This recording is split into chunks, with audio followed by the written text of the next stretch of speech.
Hello, everyone.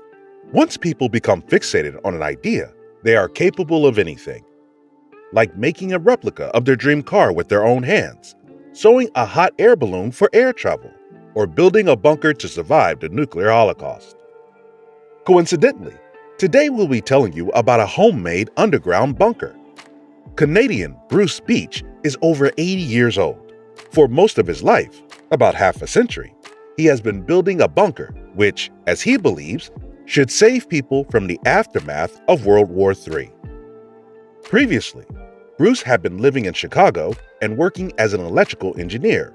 But when President John F. Kennedy advised Americans to stock up on canned goods in case of a possible nuclear strike, Bruce decided that the best way to hide from a nuclear war was to leave the city, or perhaps even the country.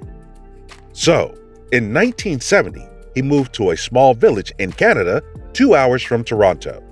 But it turned out not to be enough. So, in 1980, Beach began the construction of his fallout shelter, which he called the Second Ark.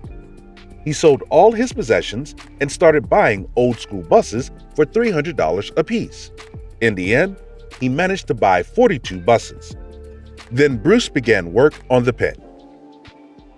During this time, people who found our hero's idea interesting began volunteering to help him, or maybe they just wanted to reserve their place in the shelter, just in case. Once the buses were properly positioned in the excavated pit, they were covered with a thick layer of concrete and soil. In 1982, the main work was completed, but as they say, there's always room for improvement.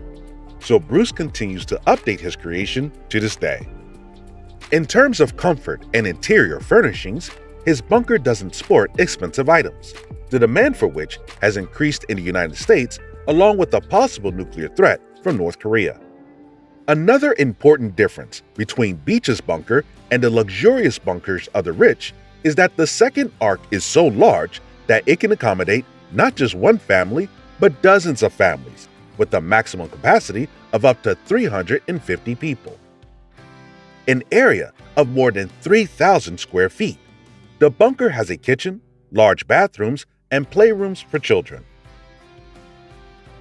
Everything is designed to provide a safe shelter while enjoying the benefits of civilization as much as possible underground. There is also a generator for producing electricity and a dedicated telephone line.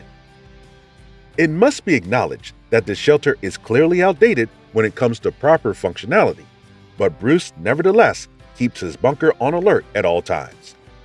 Food reserves must be replaced every 10 years as the canned goods expire. Beach himself says that he doesn't even know how many tons of food he has had to throw away over the years. The Second Ark is currently the largest private bunker in North America. The local administration has tried to shut it down several times, citing public safety, but Bruce and his followers have so far managed to defend their brainchild. Bruce continues to believe that his facility could be useful for people in the future and save them from possible threats. Well, friends, that's all. If you liked the video, please give it a like and subscribe to the channel.